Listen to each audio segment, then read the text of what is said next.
Dans les rues bouillonnantes de Mbokalibota, une église modeste, dirigée par le pasteur Josué, peinait à attirer des fidèles. À quelques kilomètres de là, l'église du célèbre pasteur Matondo débordait de monde. « Pasteur, je suis celui qui rend les hommes de Dieu puissants à Mbokalibota. Les temples que tu vois remplis, les prédicateurs que tu respectes, tous sont frappés à ma porte. Tout ce qu'il te faut faire, enterrer un mouton noir vivant au centre exact de ton autel. » Une nuit, Josué verrouilla l'église de l'intérieur. À la lumière d'une lampe, il creusa un trou profond, en plein milieu de la salle. Il scella le pacte en enfouissant le mouton encore vivante sous le sol consacré. Peu après, des manifestations étranges commencèrent à se produire. Restez jusqu'à la fin pour découvrir le sort du pasteur Josué. Et n'oubliez pas de vous abonner pour plus d'histoires spirituelles africaines. Dans les rues bouillonnantes de Mbokalibota, au milieu du tumulte des marchés et des klaxons des taxis jaunes, s'élevaient des églises à presque chaque coin de rue. Parmi elles, une assemblée modeste, dirigée par le pasteur Josué, peinait à attirer des fidèles. Chaque dimanche, seules quelques personnes, souvent des membres de sa propre famille, occupaient les bancs recouverts de poussière. À quelques kilomètres de là, l'église du renommé pasteur Matondo débordait littéralement. Les fidèles formaient des files dès l'aurore pour accéder à ce vaste bâtiment, équipé de puissantes enceintes qui projetaient les prêches à tout le quartier. Matondo était vu dans toute la ville comme un homme de foi, béni, rempli de puissance et proche du trône céleste. La jalousie brûlait Josué, comme un feu lent qui refusait de s'éteindre. Il observait les autres serviteurs, leurs voitures neuves, leurs villas clôturées, et surtout leurs églises pleines à craquer. Il se mit à douter. De lui-même. De sa vocation. Peut-être même, de Dieu. Un soir, rongé par la frustration, Josué prit une décision. Il allait rencontrer Matondo, et lui demander conseil, homme à homme. Après le dernier culte du jour, Josué se rendit à l'église imposante de Matondo. Ce dernier, habillé dans un costume finement taillé, l'accueillit avec un grand sourire. « Mon frère Josué, que puis-je faire pour toi ?» demanda-t-il avec chaleur. Ses yeux évitaient le regard de l'autre. « Pasteur Matondo, je viens chercher un éclairage. Comment fais-tu pour attirer autant de monde? As-tu des connexions, ou bien, des clés spirituelles que j'ignore ?» Matondo l'observa en silence un moment, puis posa une main ferme sur son épaule. « Mon frère, il n'y a pas de raccourci dans le service de Dieu. Il faut du temps, de la patience, et une foi que rien ne peut briser. Surtout, il faut servir avec un cœur vrai, sans chercher la gloire. » En sortant, il murmura pour lui-même. Humilité, foi. Ce sont des mots. Ils cachent quelque chose. On n'arrive pas à ce niveau juste avec des prières. De retour à sa modeste église, Josué trouva Mama Clarisse l'attendant devant l'entrée. Femme influente dans la communauté, elle était connue pour ses offrandes généreuses et ses tenues de valeur.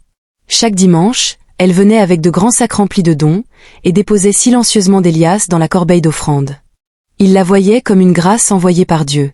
Mais ce jour-là, alors que le culte avait été particulièrement vide, Mama Clarisse s'approcha de lui lentement.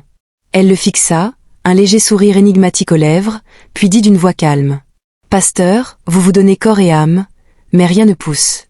Si vous me permettez un conseil, il y a quelqu'un qui peut faire changer les choses. Vos efforts ne portent pas de fruits. Permettez-moi de vous proposer une solution. Il existe quelqu'un qui peut vous aider, pasteur. Il s'appelle Tata Ngwa. Il a déjà permis à beaucoup d'hommes de Dieu de prospérer ici à Mbokalibota. » Josué écarquilla les yeux, méfiant. « Mama Clarisse. Qui est cet homme? Et pourquoi n'ai-je jamais entendu son nom parmi les serviteurs sérieux ?» Elle eut un petit rire étouffé, presque moqueur. Ceux qui réussissent n'expliquent pas comment ils ont fait.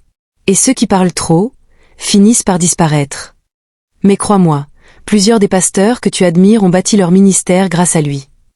Elle s'approcha lentement, et ajouta à voix basse. « Si tu veux voir ton église remplie, c'est le moment de poser un vrai acte. » Josué était troublé. Son cœur battait fort entre hésitation, colère et curiosité. Mais une pensée revenait en boucle dans sa tête. Et si elle disait vrai? Et si c'était ça, la clé? Mama Clarisse l'emmena elle-même à travers les ruelles les plus étroites de Mbokalibota. Des couloirs d'ombre, des coins oubliés où la lumière semblait étrangère. Ils arrivèrent devant une vieille maison délabrée, ses murs couverts de fissures, presque étouffés par des plantes grimpantes. Un homme maigre, vêtu simplement, se tenait devant la porte. Ses yeux brillaient dans la pénombre. Il ne regardait pas Josué, il le traversait. Pasteur Josué, dit-il d'une voix lente et grave. Je savais que tu viendrais. Josué frissonna. Comment pouvait-il connaître son nom? Ils entrèrent dans une pièce faiblement éclairée, saturée d'odeurs étranges. Des objets anciens, des statues sculptées, des figurines de bois et d'os tapissaient les murs. Tata Ngwa s'assit avec calme. Pasteur, je suis celui qui fait croître les ministères oubliés. Les foules que tu vois, les noms que tu entends, tous sont passés par ici. Josué le fixait, sans voix. Vous voulez dire que ces pasteurs, eux aussi? Tata Ngwa hocha la tête avec lenteur. Tout succès vient avec une facture. Mais si tu acceptes mes instructions, ton église ne sera plus jamais vide. Tu deviendras l'homme que tu rêves d'être. Josué, secoué par les émotions, l'écoutait sans interrompre. Et Tata Ngwa termina. Tout ce que tu dois faire, c'est un simple sacrifice. Rien de plus. Enterrez un mouton noir vivant au centre de votre église et récitez les paroles que je vais vous donner. C'est ainsi que les grandes églises prospèrent. Personne ne savait vraiment d'où il venait, mais sa réputation le précédait. Il se présentait comme un guide spirituel, capable de transformer des destins, d'enrichir les pauvres, et d'ouvrir les portes du succès à ceux qui le recherchaient désespérément. Dans les cercles religieux, son nom était murmuré, jamais crié. Toujours accompagné de regards fuyants, et de silences pesants. Pourtant, certaines âmes faibles, rongées par l'ambition, finissaient toujours par le consulter, en secret. Tata Ngwa avait une habileté presque diabolique à convaincre. Il savait que des hommes comme Josué, aveuglés par le désir de reconnaissance, étaient les plus faciles à manipuler. En vérité, il n'avait jamais aidé aucun des pasteurs qu'il prétendait avoir guidés. Mais il savait appuyer là où ça fait mal, sur l'orgueil, sur la frustration, sur l'échec. « Faites-moi confiance », insista-t-il. Vous verrez le résultat en moins d'une semaine. Josué, sans réfléchir davantage, accepta.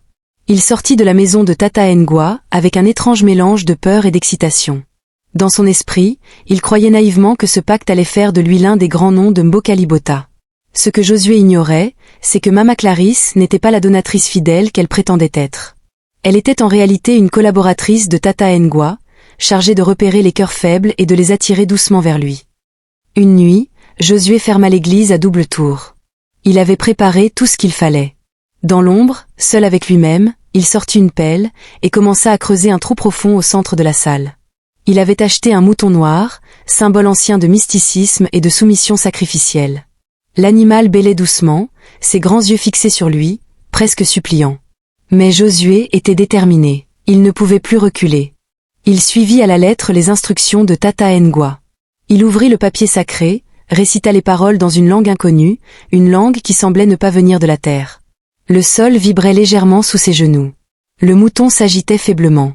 Et puis, le silence. Josué jeta les derniers objets dans le trou et y poussa l'animal, encore vivant.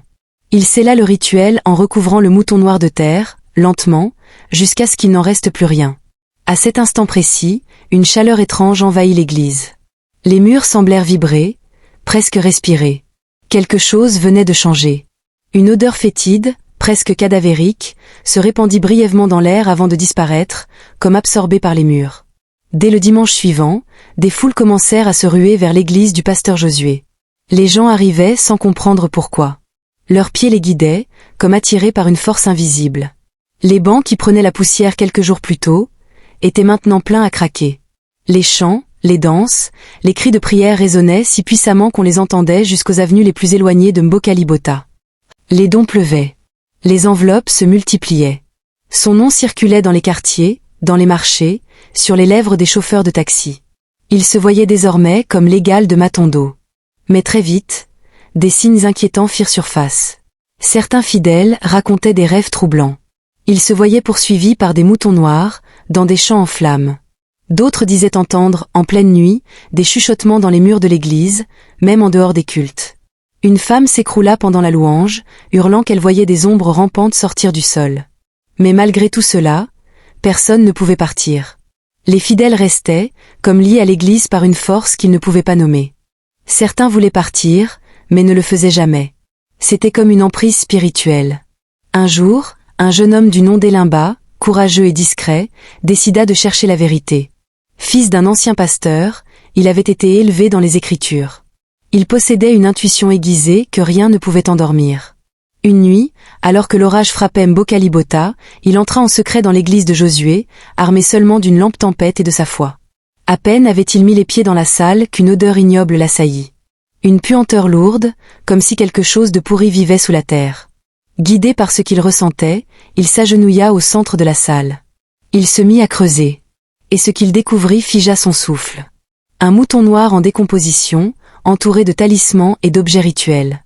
Des ficelles rouges, des pierres creuses, des inscriptions gravées dans des os. L'horreur, d'abord, lui fit reculer. Mais très vite, ce fut la colère. Assez. Il faut que ça cesse. Les gens doivent savoir ce qui se passe ici. Il referma le trou avec précaution, prit son manteau et repartit dans la nuit. Le lendemain, Elimba se rendit directement chez le pasteur Matondo, un homme droit, respecté, et craint pour sa rigueur spirituelle. Il raconta tout. Chaque détail. Chaque image. Matondo l'écoutait sans l'interrompre, son visage s'assombrissant à mesure que les mots tombaient. « C'est bien plus grave que je ne le pensais, Elimba, » dit-il d'un ton grave. « Il faut agir vite. Ce sanctuaire est habité par quelque chose qui n'est pas de Dieu. » Puis il ajouta, les yeux fermés. « Tant que ce pacte reste enterré, tout ce qui entre dans cette église sera lié. » Saisi par une lourdeur spirituelle oppressante, le pasteur Matondo confronta Josué en privé, loin des oreilles curieuses. « Mon frère, qu'as-tu fait ici ? Je ressens une présence sombre. Quelque chose de mauvais habite ce lieu. Ce n'est plus la maison de Dieu. » Josué, pris de panique, éclata de colère. Il nia, puis, il le chassa violemment. Mais Matondo avait vu ce qu'il ne devait pas voir. Et ce qu'il avait ressenti ne pouvait être effacé. Le lendemain, il rassembla plusieurs anciens pasteurs de la ville.